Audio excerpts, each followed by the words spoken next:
Charles, thanks for doing this. Sorry to bother you on a Sunday evening when you're supposed to be all chill. Oh, I'm chill. We're good. So we're gonna have some. I call my chat. I call them the peanut gallery, but it's out of love, obviously. And again, thank you very much for doing this. And I want to start with something here. I want to start with this. Hold on a second. Bang, boom, boom. And what happened here, Charles? First of all, your head's cut off.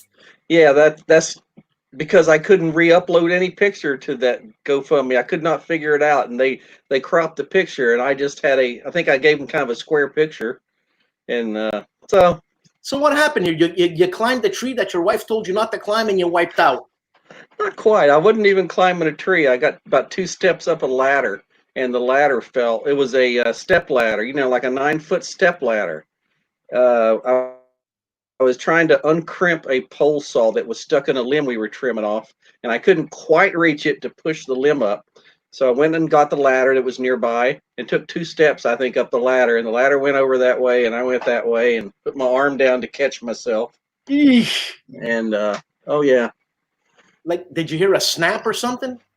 I don't think I heard it. I think when we saw the other crap hitting the dust, I do remember seeing my hand right out in front of me, and I broke my arm and dislocated the elbow, which looked really funky. I didn't even know for sure my arm was broken, but it was all messed up. But they took x-rays at 3 different places. They had to send me to a specialist because I both broke the arm and dislocated the same elbow. They had to send me to a specialist down in Baltimore at University of Maryland emergency, or I don't know what they call it, the critical care thing, or whatever. Yeah, I mean that's and being in Canada, I look at that bill, and I'm sure that's what we get charged. But because we have Medicare and our taxes are higher, we don't get a bill of 35 G's for a broken arm. I mean, 35 G's. Well, yeah. Well, you know what, people? Let's help Charles with this. This is insane. Man, it's a good. Like I said, it's a good thing you didn't bust your head, because if you would have busted your head, that would have cost a pretty penny, man. They would have just chopped it off and settled the matter, probably. I mean, yeah. Anyways, there you go for that, man. I'm sorry that happened to you. I hope everything goes well. And appreciate it. Yeah. It's going well now. My arm works again. I still have stiff fingers, and I do a lot of exercises at home here. The elbow's still stiff, and I can't quite straighten it out. That's as good as it goes still, but hopefully someday it'll be flat again. All right. Well, we've got a few people in chat there. We got Nathaniel Robinson. He speaks like 1,000 languages. We got Viper Dave, and guys, if you want to ask questions to Charles Kibler, please do so. But it's my show. I'm going to ask first. Your turn first. First of all, did you study? I'm going to say design, for lack of a better word, wanting to get into making maps and stuff like this, or did you have another goal in mind? My goal I picked up in college after first being in architecture for a couple of years was graphic design or communication design, which was really, in other words, advertising art. Okay. So I was basically trained in advertising art, how to design logos, ad campaigns, stuff like that. I figured it was a good place where I could do some artwork and not have to crunch too many numbers like architecture was kind of bumming me out on the building codes and numbers, and I've just not my strong suit, really. So now it's funny that you say that, because it makes me think of the show Mad Men. Is that where you were going? Well, that's what we're talking about. Yeah.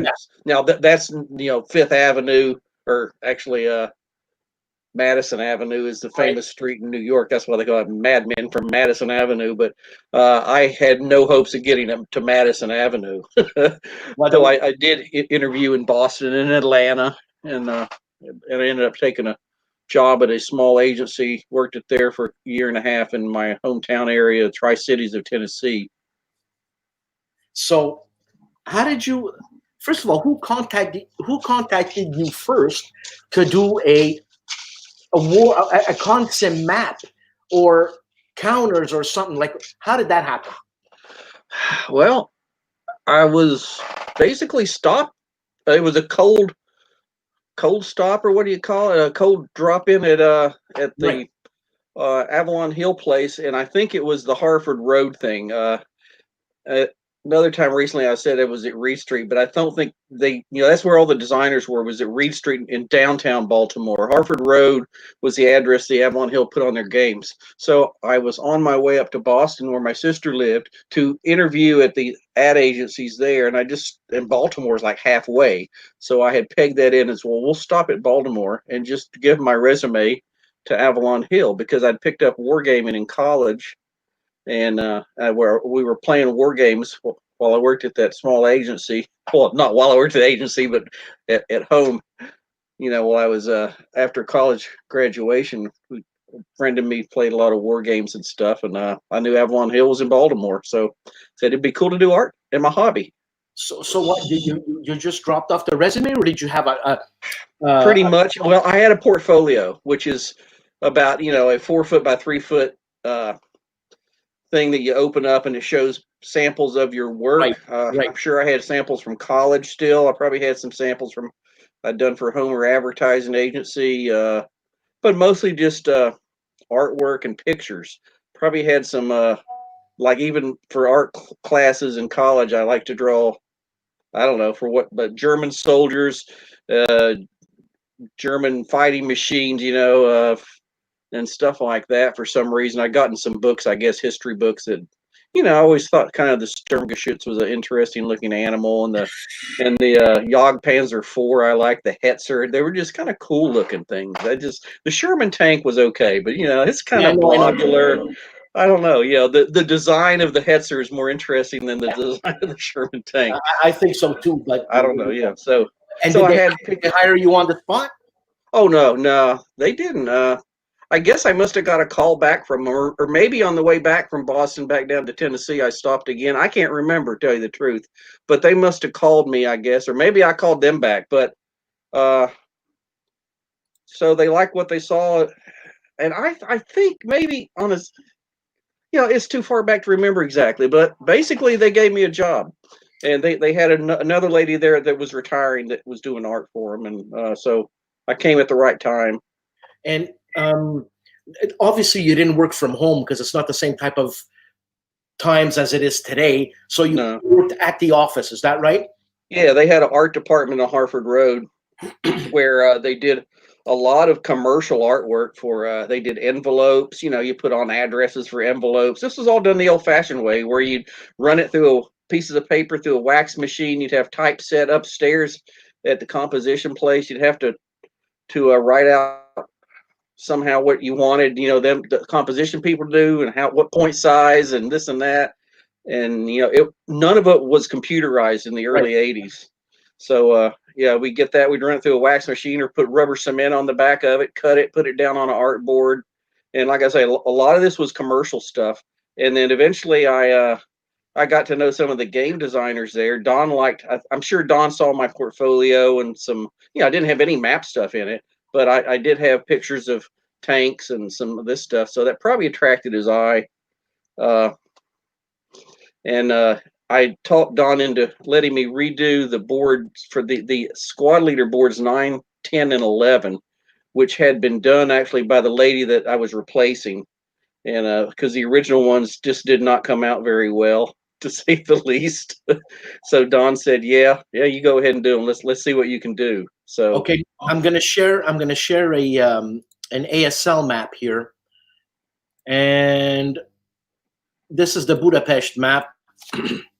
Now, you are not the originator of this graphic, is that right? I did not do the board design, but I did the artwork, you see.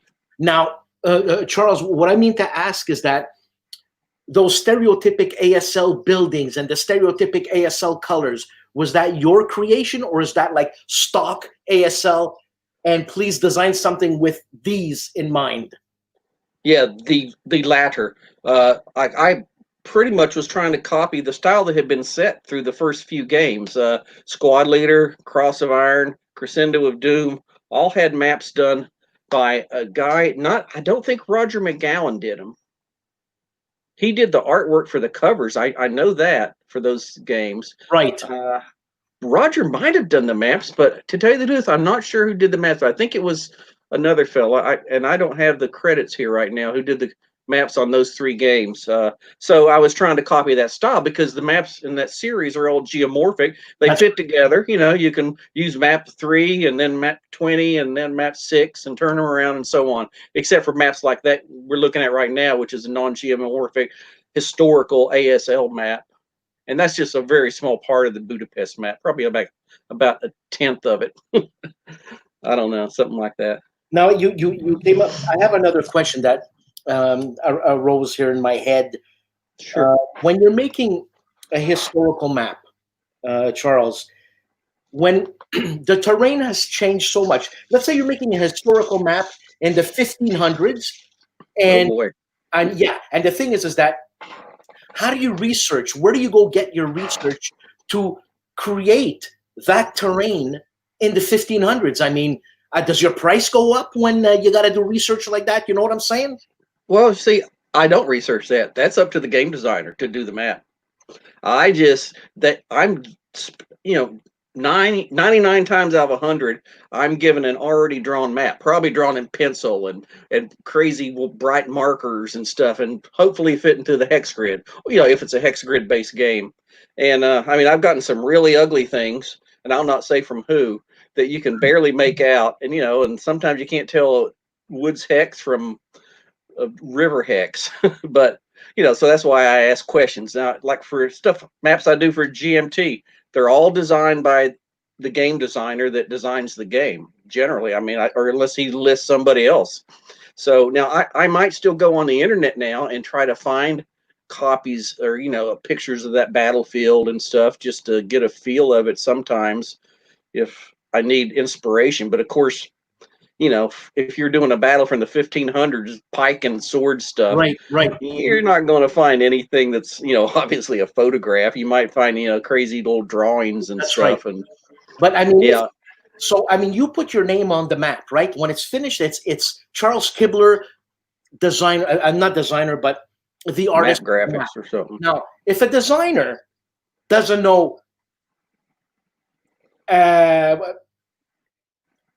if he has the wrong information and gives you the wrong information, you're going to copy down the wrong information. Then you're going to put your name on it, and it's you that's going to come out being the scapegoat of what's the matter with this guy? He doesn't know his geography of that time. Blah blah blah. Does that ever happen? There's been many a time when I've gotten a map and I don't think this is right due to either maps I've seen or something, and I'll bring it up. So a lot of times it's with the developer who's kind of the middleman that Right. works between the designer. The developer's the one that writes the rules a lot of time, does all the dirty work for the game, and then and hands down the map layout to me to do. But I've brought out things, especially Civil War maps, because I got a lot of Civil War interest in that. Plus, I've got a lot of research material and a lot of books on it. And if I get something where I can see that, like, let's say the Battle of Antietam, and they got the West Woods that look really weird, and I'll say, I'm pretty sure that's not right. You might want to put woods in this hex and not here, something. So sometimes my point's taken and they make a change. If not, then I don't put a disclaimer on it, but So then when you design, not design, but when you do artwork and all that, this is absolutely not a solo endeavor. It's like you've got a team of people working together for you to get the information and to do the map correctly, I guess, as the designer or developer wants. Yeah, I mean, certainly for the game, you got a team. You got, I mean, typically for a lot of games I work on for GMT, again, you'll have a designer, you'll have the developer that's kind of the middleman, like I said, and then you'll have the artist. You may have a few artists. You may have Like let's say Mark Simonich does the playing cards and the counters. I do the map and the player aid cards and lay out all the rules. That's how it sometimes falls. Other times, Mark has me do almost all the graphics from the cards, the counters, the rules, and map, whatever. Okay. So And then, I mean, if you got other games, like another person I do work for here is a guy named Kevin Zucker of Operational Studies Group or OSG Games. I do all his maps. Now, I almost have to design those maps from scratch because he gives me, he tries to come up with maps from the early 1800s. He finds the actual hard maps, with just slopes on them and this and that. And then I have to fit them to a hex grid and interpret them, put the roads down and all this. So I usually do design those maps. And then he'll come back and say that, in a few places, especially in the battle areas, the critical things that need to be changed. And besides the maps for his game, I also do the counters. But then he or some friends of his lay out the rules and do the cards for the game and so on.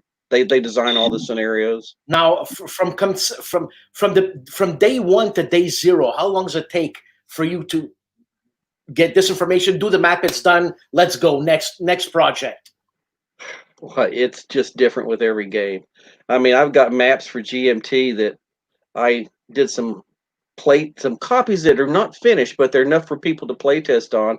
That I think have been on my computer 3 years now. They're still play testing some musket and pipe game maps. Okay. But other times, if they're more in a rush for the things, you can get them done in about typically I'll say a couple of months.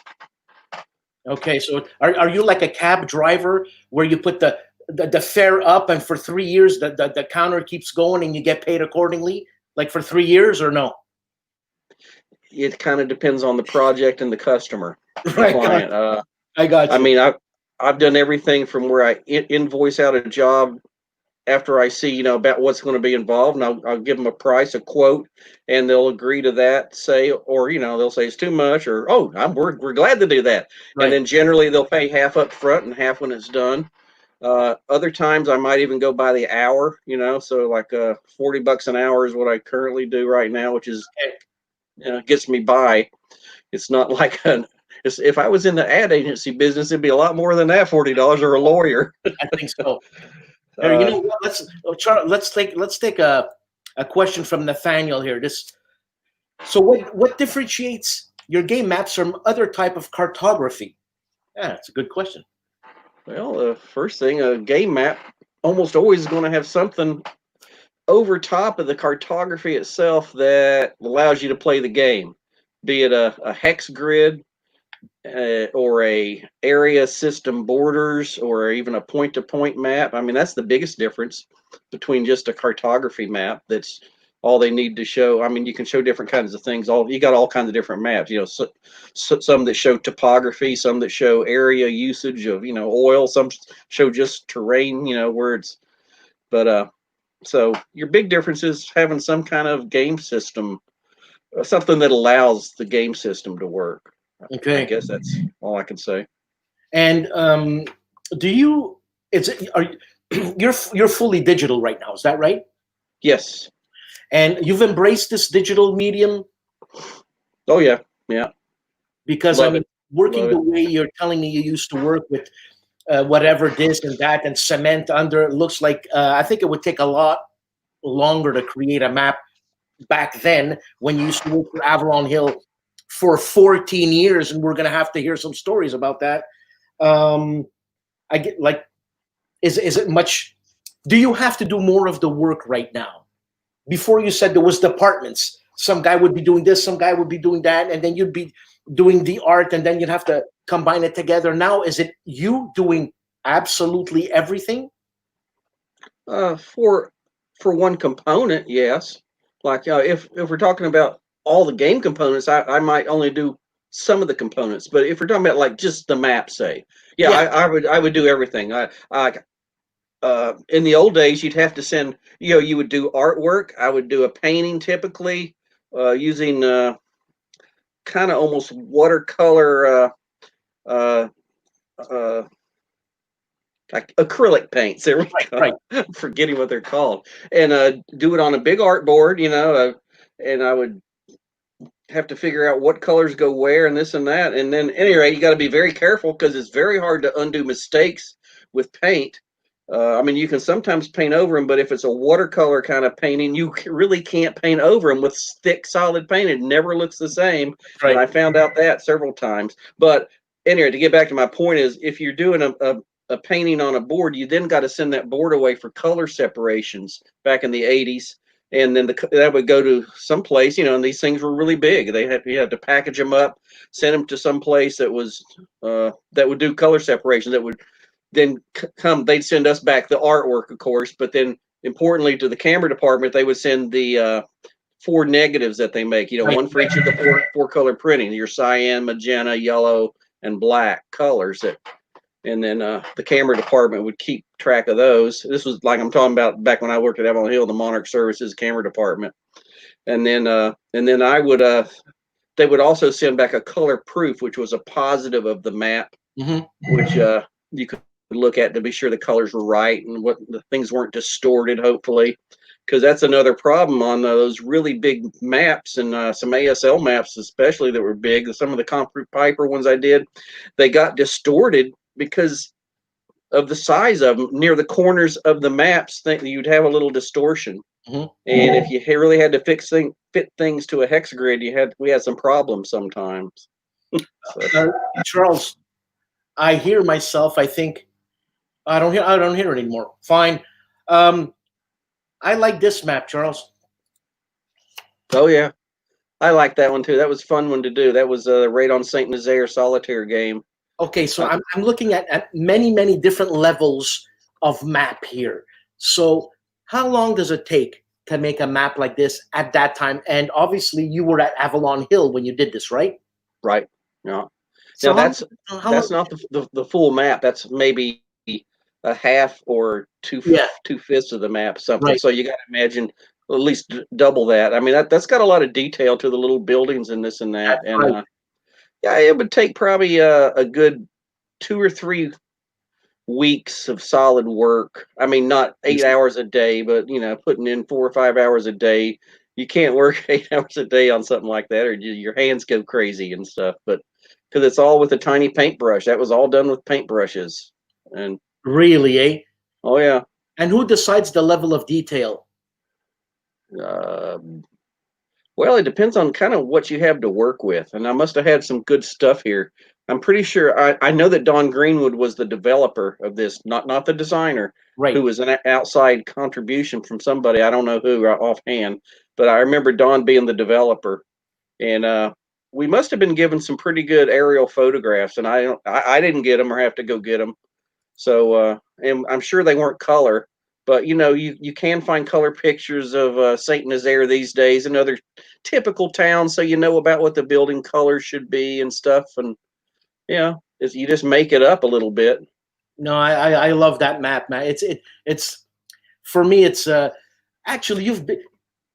Yeah, you know, I don't know if you're gonna want to hear this, but I told the same thing to Mark Herman. I said, you've been with me since I was 15 years old. On my shelves, I would look at the game map, read the back, and same thing with you, Charles. You're like my uncle, man. Can I call you uncle?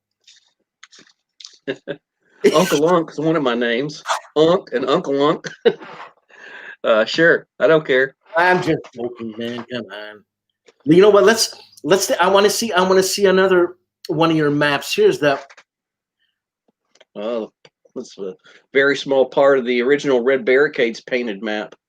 So now that's actually a map that I designed, and the whole game, almost all the scenarios and everything. This has an interesting story behind it because I'm pretty sure how this originated was when I was working on the Turning Point Stalingrad game that right. Don Greenwood again was the developer of. It was an area movement, you know, and of course it had all of the city of Stalingrad and a whole lot of areas out to the west of it. You know, it was an area movement game like Storm over Arnhem. But at any rate, long story short, I got some great materials from some captain or colonel in the Bundeswehr from West Germany, Frankfurt at the time. I still have his letter he sent me, and he sent me this great map of Stalingrad that showed each of the factory buildings. It was a German, copy of a German Wehrmacht map, and it was just a black and white, but it had all the little buildings. Somebody had done incredible detail of little squares where all the buildings are. I still have the map rolled up here because I brought it with me home from Avalon Hill when I left, I guess. And at any rate, I saw these factories. I said, that would be cool just to throw a hex grid over it, try to get it to scale, for the squad leader scale, because supposedly in that squad leader game, you got 40 meters per hex. And they had of course, all maps we're going to have, all good maps worth their while have a scale on them. So Right. I used that to scale out a hex grid, the scale that was on that map that showed all of Stalingrad. And then it was little tiny hexes, and I got them to go over the buildings, and then I sketched that out on a full-size hex grid, like where the hexes are about a half inch or an inch big. I just sketched out, the outline of each building on there, and Don saw me doing that. He came in one time when I was doing it just for fun because I probably didn't have any other work to do at the time. And Don said, this is what I've always thought squad leaders should go to, or what I've always wanted to do with squad leader was to take an historical map and adapt it to the squad leader system, and then do a campaign game. Or, well, I don't even know if he mentioned the campaign game, but we also realized this would be great for a campaign game because you had so much prolonged fighting for a long, 2 or 3 months. They were fighting over the same areas, and you had a very high counter density in this area in the Red Barricades factory for a couple months at a time. They started fighting in this area in early October, and they were still fighting in it in January. Man, anyways, I've got Kabuki Kid, and that's a great question because I want to know this. Hold on a second. Okay, what's he got for us? I got this here. Did you have anything to do with the ASL starter kits? And as a matter of fact, I got one right here. And I'll have to say no, except maybe they used some artwork of mine or something. But those were our MMP projects that they did after I left Avalon Hill, and I think actually once MMP got control of the squad leader, the license to the squad leader from Hasbro and all that, they've done these starter kits. So I've not done that. Now, that said, I do a lot of work for MMP now, but not. And for some of the starter kits that they're doing now, they're still adding to these starter kits, I believe. So sometimes I do some maps that are slated to be in some upcoming starter kits. Let's see here. The original one. So Nathaniel asks, what contemporary printing methods? Is there anything you'd like to rework from your past work? Which was going to be a question of mine, but he stole my thunder. Oh, man. I want to rework, man. With contemporary printing methods, is there? Well, I don't know. I've never really thought about it. I've always thought that it would be nice to for some company to do that Raid on Saint Nazaire game. I mean, if nothing else, you could do it as a computer game. It's solitaire and this and that. I don't think it's ever been. I don't. There's some company out there probably that owns the right to that game. I think most Avalon Hill games rights to them were sold to a few different people. Hasbro bought most of them. I think maybe all of them. But I think that the licenses to a few games went to some specialized companies that specifically, though they may have bought them from Hasbro. Like MMP has subleased all the ASL squad leader stuff from Hasbro. Now, there might be some other people that got something like Diplomacy or. Now, Charles, you being in this business, why is Hasbro holding on to some of these licenses or some of these games? They're not putting nothing out. What are they waiting for? Like, you're asking the wrong person that. I mean, I have no idea.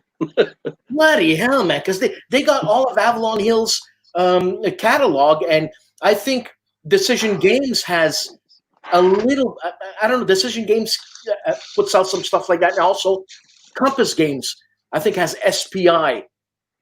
But man, Hasbro, I don't get it. I don't get it. Anyways. You'll have to have somebody on from Hasbro and ask them what's going on. They probably just figured that they're not good sellers or something. I mean, how money talks, they say. Well, sell the bloody game or sell the license or sell something. Don't keep it. Yeah. Well, I guess if you know somebody that has lots of or deep pockets and maybe they can buy the license for this game or that game and, put it out and make some money. Of course, they end up having to give a good chunk to Hasbro. Unless they buy it outright or something. I don't know. So, talking about remaking a map, what maps are you like really proud of? Like the one that stand out that you say, this is my baby. I like it. I'm happy. The few I really liked that came out well. The Turning Point Stalingrad map I thought was a nice one. Raid on Saint Nazaire was a nice one that was painted. Everybody likes the maps I've done for the great campaigns of the Civil War, Stonewall Jackson's Way, Roads to Gettysburg, and such. And I'm redoing those now digitally. After I left Avalon Hill, they did have to have a couple of those maps. They were still putting out those games, but they didn't have me there, so they had a couple maps put out by other artists. Kurt Miller and Rick Barber did one. I recently redid both of those maps. They haven't been released yet, but they're coming. They're in the. I think MMP's putting them out in the Grant. No, not Grant Takes Command, but On to Richmond game, where they put both the maps from the original Richmond and the original Grant Takes Command are going to be in that game. And they all, those four maps all tie together. They can all overlap, and they actually will overlap with, I think, the Stonewall Jackson's Way map, the southern part of that map. But they look pretty good. And tell you what, those maps are so much better to do on the computer, because those are those maps, especially that if I made a mistake and got some of the clear terrain or rolling terrain that is, it was really hard to fix any errors on those. But on the computer, it's simple. It's just great. What program do you use mostly? Which one you go to that you're comfortable? All maps are pretty much a combination of Adobe Illustrator and Adobe Photoshop. At least my maps. I do a lot of photoshopping for the soft textures, for the terrains and stuff like that. What goes under the hex grid, say, like the hex grid, all the text, borders and such is always going to be Adobe Illustrator. It's vector art, as I call it, point to point kind of things. And pixel art is in Adobe Photoshop. So your base map is going to be frequently done as Photoshop. Not that you can't do that in Illustrator too, but I kind of like a style where you get the softer textures that contrast with the hard, hex grid or stuff. The type and all that. So, I mean, do you use a lot of templates when you work with those programs, or? I use templates for rule books, but not for maps so much. I mean, we have hex grids that are already certain sizes, because most of the maps these days are now their standard size for a map is 34 by 22, because it folds up nicely into Right. your 8.5 or your 9 by 11 box or whatever, at 9 by 11.5 or something, I guess. So, though you can do maps that are smaller than that, half size, quarter size, and stuff, 11 by 17 maps. But templates for maps, not that much. No. Now I'm going to ask you a question, and I'm going to segue into another question from my peanut gallery here. Is do you consider yourself an artist? Yeah, I guess so. I mean, I'm not a great artist, but okay. I for some reason, I don't know why, I wasn't expecting that there, but here you go, bam. And how much of what you do is training, and how much is raw talent, Charles? Oh gosh, well, a lot of it's picked up over the last 30 and 40 years. So, I mean, all the computer skills are picked up, and just a little bit of, just got to put in the elbow grease on it and figure out how these things work. And there's still so much in Photoshop that I don't know. It's incredible the amount of filters and brushes and combinations of this and that. It's like I barely scratched the tip of the iceberg on some of the stuff you can do there. Almost every week I'm discovering some new little trick in that, And if I were really smarter, I'd probably be studying all these Photoshop things all the time, but I'm an old dog, but yeah, no. I mean, some's talent, I guess, but it's just, I mean, it's not that much talent. I mean, anybody can do a lot of this stuff.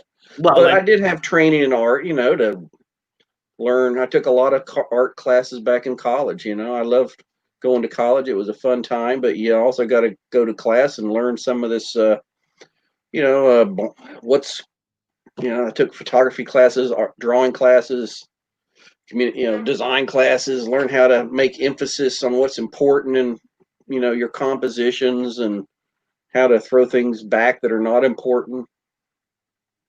Yeah, no, I understand. I'm an artist myself. I know exactly what you're talking about. Covers. Have you done covers? And is there a war theme that you'd like to cover that you haven't worked with yet? So, two questions. One, have you done covers? I did some covers for some of the Avalon Hill computer games. Okay. I did Moon Patrol. I mean, this was one of these really early computer games. I know it. Oh, you know the Moon Patrol game? Yeah. I'm a Mac guy, so okay. Yeah. I think it's on the website. I believe. I'm not sure that. I mean, it was that was a colored pencil cover, believe it or not, which is maybe the only thing I've done in colored pencil. But no, I'm not really a cover person. I did do art for a few of the computer game covers.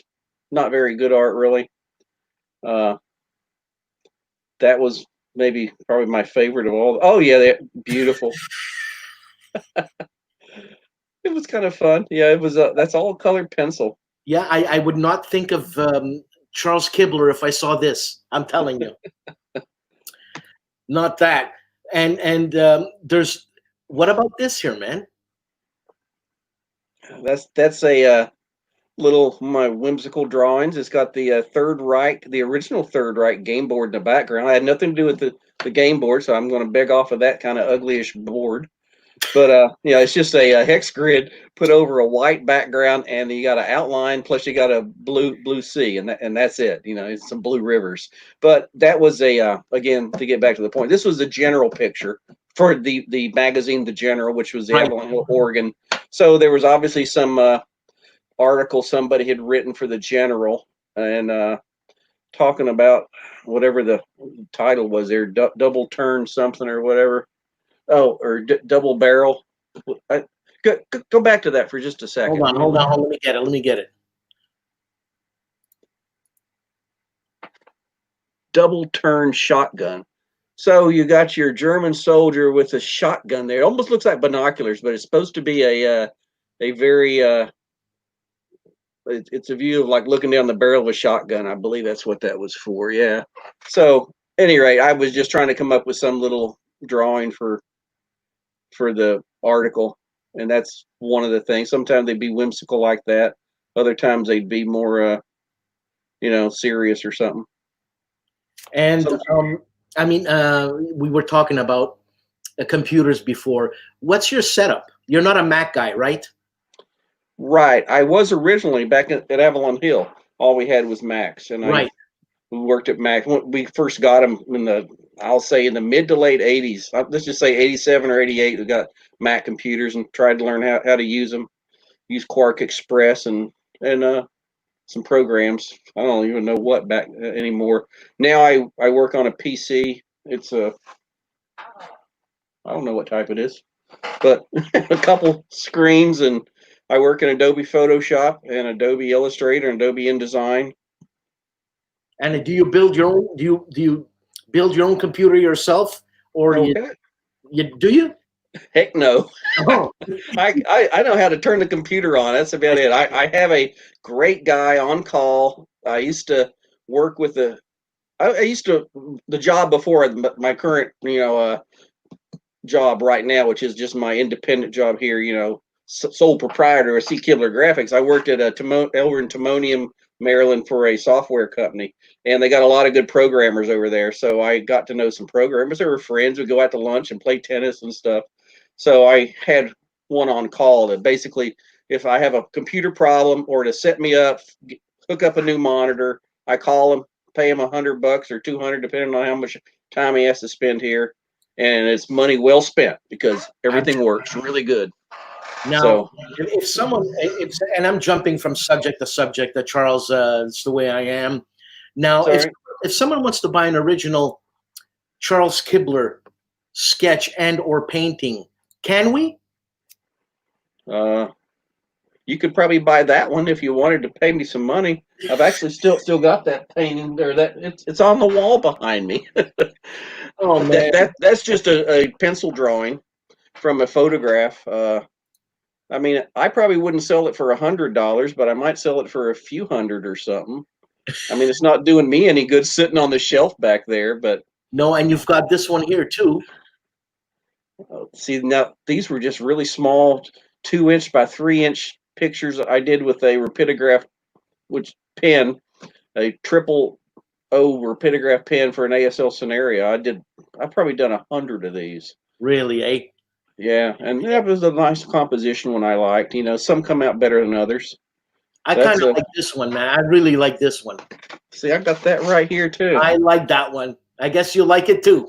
That is that was another header article for the General. That was done for another Third Reich article, actually, because if you look real carefully, you'll see those are Third Reich pieces that are on kind of a hex grid that's Right. superimposed over the Tiger tank. And is there? I don't know. It probably had something to do with Tiger tanks in the article. I don't even know, or maybe I just picked it by accident. And the tank's number. Is there a reason why it's 302? I don't think so. Okay, I thought maybe there was a story or that goes behind that, but No, probably just from the picture I was copying, because that was probably done from some picture of a Tiger tank, whether it was a photograph or somebody else's painting, like they do for the magazines or for modelers or something. I don't know. It's too far back in the past. Now it's, I mean, your art style. Now we first of all we saw this, right? Oh yeah. And then you gave us this. Those are both kind of in the whimsical style, I guess you'd call it, or something. And you pull one of these. Okay, yeah. See, now those are some more recent samples. Those now done 10 years ago. Yeah, Those are strictly on the computer there, and those are just counter artwork or for cards. Right. I believe those are. That was for fighting formations. Is that right? Yes, those are some of the first vehicles I did for fighting formations, and they have pretty big counters in that game, and they also, I believe, appear on some playing cards. I'm not sure about that. Yes, and I'm wondering why did he use this type of that silhouette, the side silhouette? Why did Me or no? I don't know. Was that you or was that Jensen? well, Jensen, if he's the game designer, he's probably the one that wanted that. Maybe he thought that spoke better of what the tank looked like than straight down on it. I mean, you can also put photographs if the guy wanted to. The photographs don't work good on counters because it's all pixelated and it'll become very mushy on a small counter. Even if it's a big counter, it's still going to get mushy. So you want something that's crisp lines and stuff. I think a side view of a tank is generally more telling of what it looks like than a top view. Yes. I mean, a top view, a lot of tanks just turn into a rectangle. Yeah. But it's funny. I really like this style. Like I guess everybody's got a preference. I always enjoyed this style. It doesn't, and you know what? You said this was done on a computer, but it doesn't look blocky at all. You know what I mean? Yeah, well, now these are Adobe Illustrator illustrations, so they're done as vector art, and which holds up very, very well. I mean, you can reduce them to very small, or I could blow them up, and if I had a printer or something, blow them up 3 feet across, they would still look just as sharp. Really? Because, yeah, it's not pixelated. It's not done with pixel art, or as I've learned, that's called raster art, is where it's pixelated, little tiny square pixels. Though they're not, pixels don't have to be square, but most of the time, you know, if you blow up a photograph or something that's been printed, or something that's printed anywhere, if you blow it up really big, you're going to see all the little tiny square pixels and all that, and it becomes almost like an abstract piece of art the closer you get to it. But that art done in Adobe Illustrator, while it's still the raw art like that, and before it gets printed or color separated and done into raster art, turned into pixels, it's very, very crisp, and you can blow it up to any size and it stays very sharp. Now you mentioned abstract art, and that was one of my questions. Have you ever done any abstract art? One I doodle sometimes, and yeah, I'm sure back in college, some courses and stuff, you get assigned projects to do this and that. And probably if I ever really did oil paintings or went back to, maybe when I retire here, I'll do some paintings. Like my brothers and sisters have all done artwork now; they're all doing artwork. Okay. But maybe, I don't know. I there's a lot of artists I like. I took art history. I always liked art history classes. Yeah, and that Maybe was because cool. I'm also interested in history. I know a lot of the art students thought art history was terrible. They No, I couldn't love stand history myself. learning people's names or dates or this or that. But now I see a movie every now and then. In fact, just the other night I saw some movie, and there's a Kandinsky portrait, and I knew it was Kandinsky as soon as they showed it up there first, because they said it was something else. It was in the movie. I said, "Oh, that doesn't look like that." And they said, "No, this is a Kandinsky." I knew it. It was a Kandinsky. Or they showed Joan Moreau. I always like the very whimsical art of Moreau.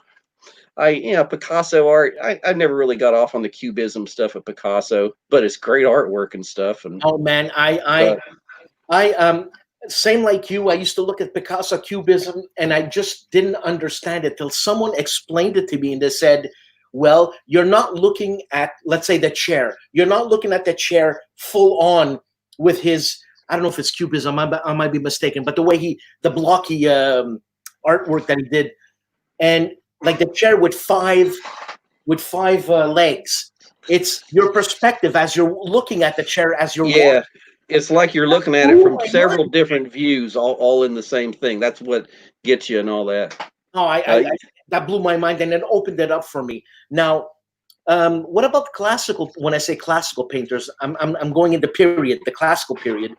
What do you gravitate towards? What do you mean, the classical, like the Impressionists, like Monet or something, or even farther back, like Leonardo and all those? I'm talking about 1750 to about 1825. I'm thinking music here. So the classical period is that. The Baroque period is 1750 down. Like I guess the Baroque would be what's that guy? A View from Toledo.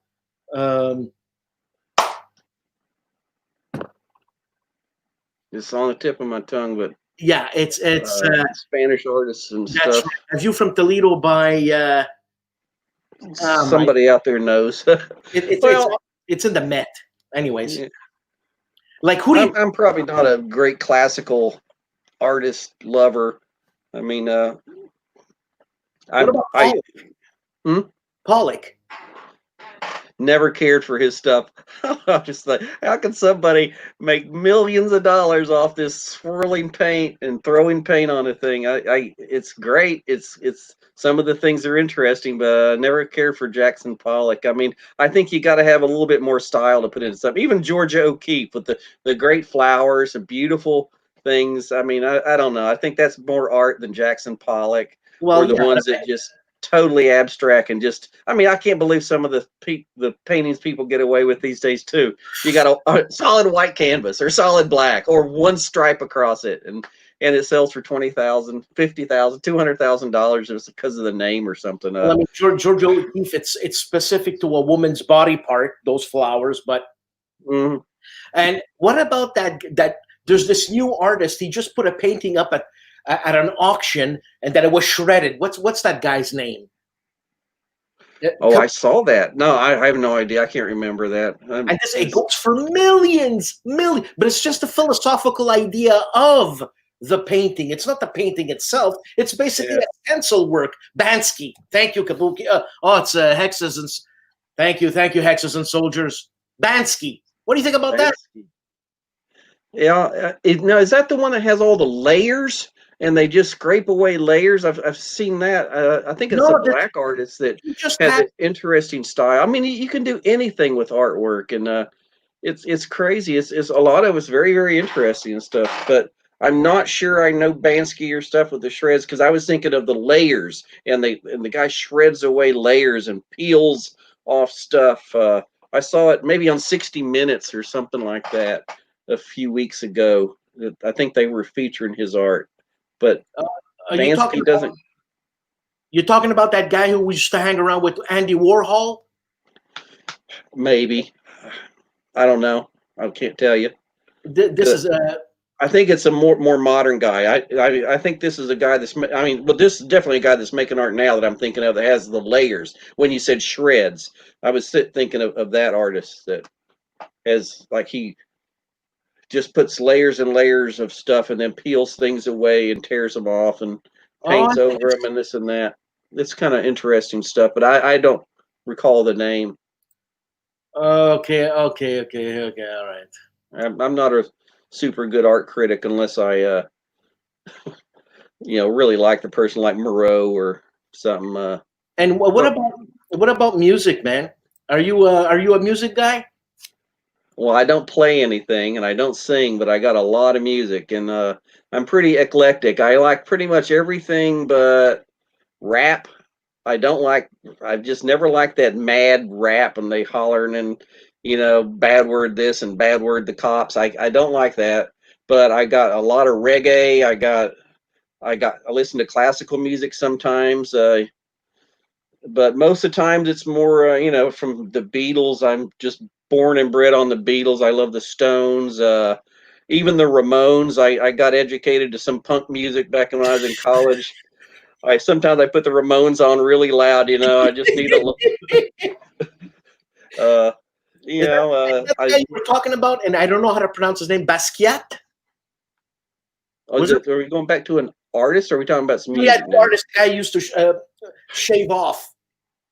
That might be. I don't remember the guy's name. I just remember this. They were showing pictures of him and him peeling stuff off of paintings. And this is a modern guy, but it might be Basquiat. I have no idea what his name is, to tell you the truth. Right, it's not like I can remember the name like Gauguin or Van Gogh. But back to music. I love music. I listen to music all the time when I'm working because I can't listen to people talking like blogs or stuff. I can't do that and pay attention. But I can listen to the Cowboy Junkies or Natalie Merchant and Alison Krauss. I love Alison Krauss. She's great. She's just like an angel singing. I love Emmylou Harris. I love Linda Ronstadt. I love her torch songs, the old sad love songs and stuff.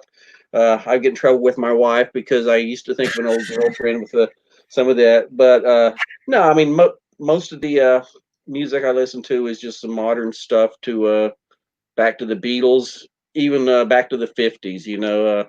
Nat King Cole. I got a few albums of that. Chubby Checker. Good stuff. Elvis Presley. I listen to a lot of bluegrass. Are you at the Black Sabbath?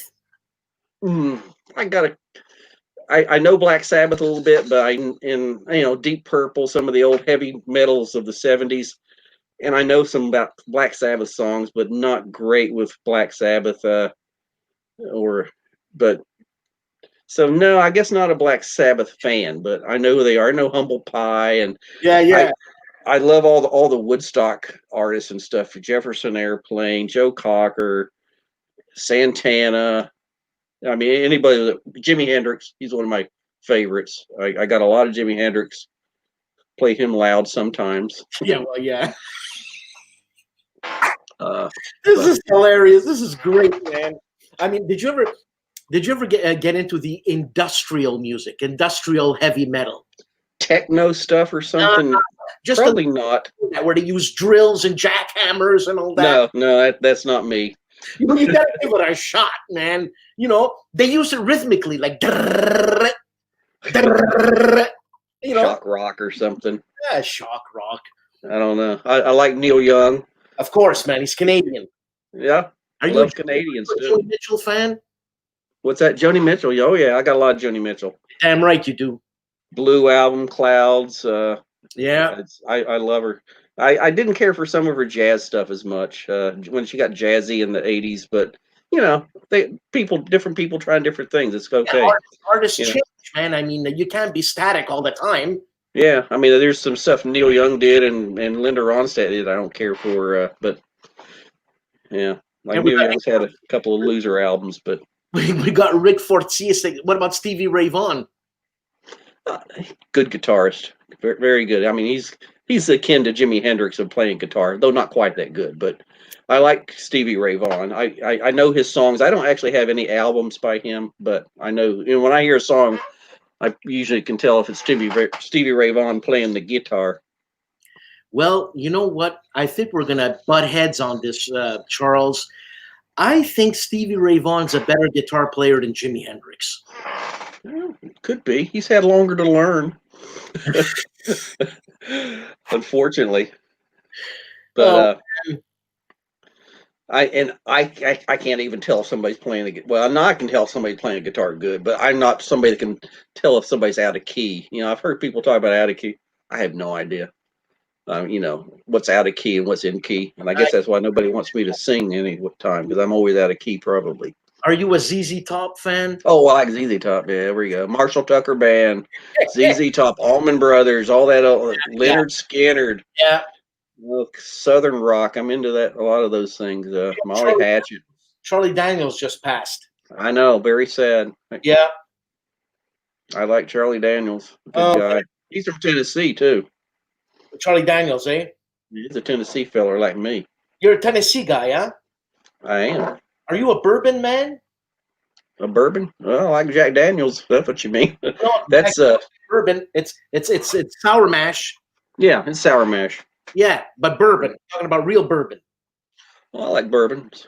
I like all those brown liquids pretty much, from rye to sour mash. Especially, I like Jack Daniels a lot. It's expensive. Dickel, different thing. I mean, there's so many bourbons and stuff these days. It's crazy. Yeah, no, living up here in Montreal, we don't have as much variety as you would, but we got the big names. Well, Charles, this was more fun than I thought it was going to be. That's great. Thank you for being on. Thank you, people from the Peanut Gallery, and also AJ Toynbee, whoever you are. Charles, thanks, man. Hey, what's your next project? Like what am I working on now? Yeah. Is that what you mean? I'll first say the first thing I think of is what I was working on today, which was counters for Kevin Zucker's.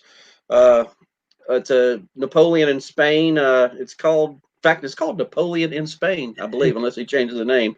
Battles of La Coruna, Viermo, I think. I've never even heard of either one of these Napoleonic battles. What's the company that's publishing this? This is OSG.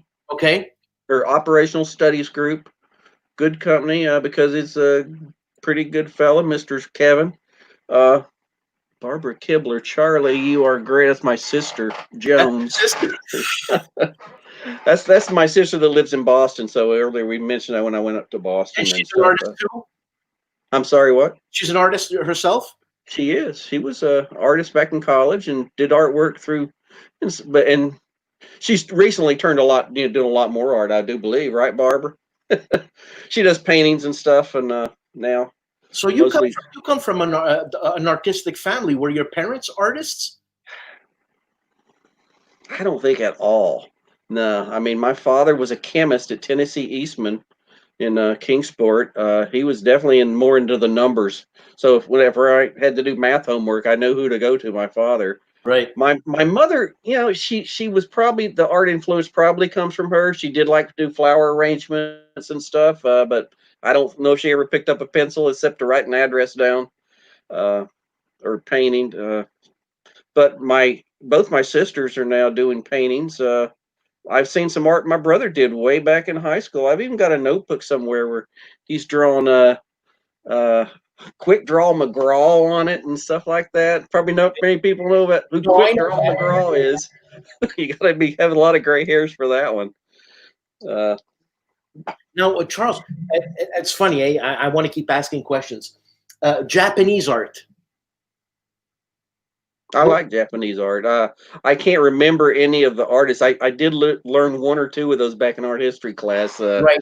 But I can't remember the Japanese names. But I do like some of the Japanese art. It's very pretty. I've got a lot of Japanese art on stamps. They're Japanese stamps, or at least,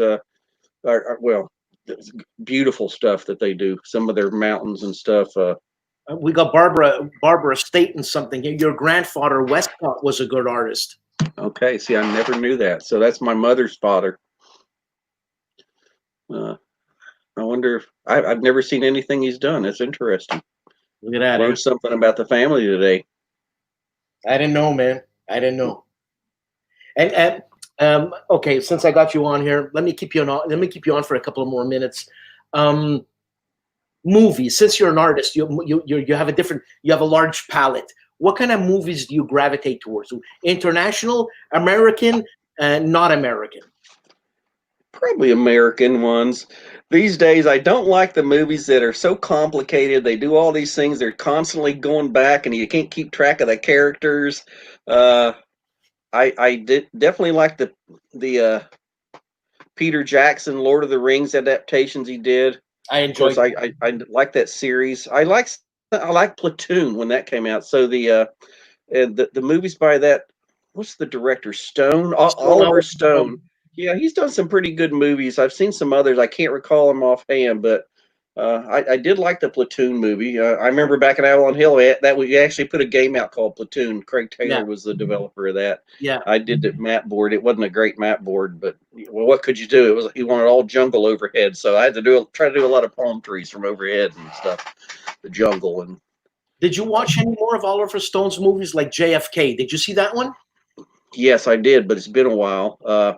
That was an interesting movie. Was that the one where they kind of explored a lot of the assassination things, or am I getting that mixed up? Well, it's with Kevin. It's with Kevin Costner, and he's questioning, like, how can it be that the killer, I forget his name, that the patsy that they found was the one, because the bullets came from different sides, and there wasn't a shot. There was like 5.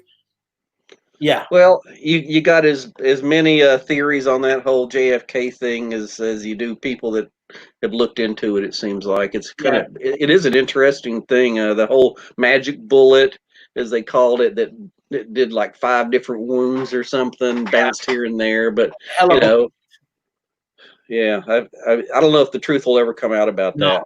No way, because there's so many conspiracies about it. They say that maybe the government did him in. That they'll never say. The mob did him in. I mean, maybe that's a story on whatever. You know what I mean? Yeah.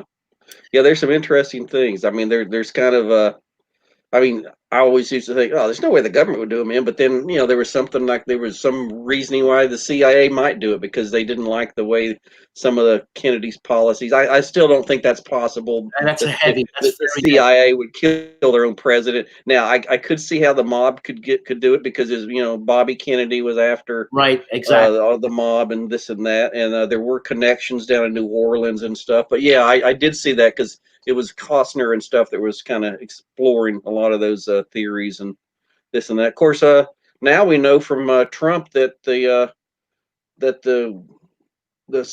Texas senator father was the one that killed Kennedy. What? What's the name of that Texas senator? I don't know, man. Trump was saying something bad about him back in 2016, like his father was involved in the Kennedy assassination, he was saying, and I can't even remember his name, but he's one of the Republican senators from Texas. At any rate, let's move on. We don't need to get into politics. Okay, so Charles, let me let you go. It's Sunday. It's Sunday evening. No time to talk to me. You know what I'm saying? Thank you for being on. This was great. I hope I meet you at a con again. You're a WBC regular, is that right? Absolutely, because I work in the registration booth, table, whatever, where people come and pick their badges up. Yeah, I mean, that's where I met you, man.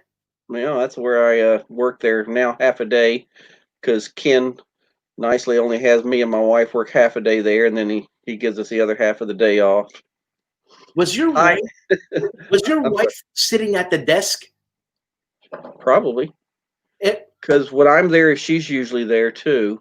But there's other. I mean, like Don Greenwood's daughter works at the convention. Actually, he's got 2 daughters, and they both work there at the registration booth at different times. But most of the time, does this sound like your wife? I was talking to this lady, And I said, oh, man, I think I had too much to drink. And it was with Mark Herman. I think I had too much to drink. And she says, well, keep drinking. Yeah, that's probably my wife. That was great. I downed 3 Guinnesses real quick, and I felt great. Anyways, Charles, again, thank you. I keep calling you back. It's like the mob. I keep bringing you back. Thanks for doing this. This was a lot of fun, man. And again, I hope I meet you. I hope WBC is happening next year, because for sure I'm going to be there. And we'll have a nice tea together. How's that? A tea?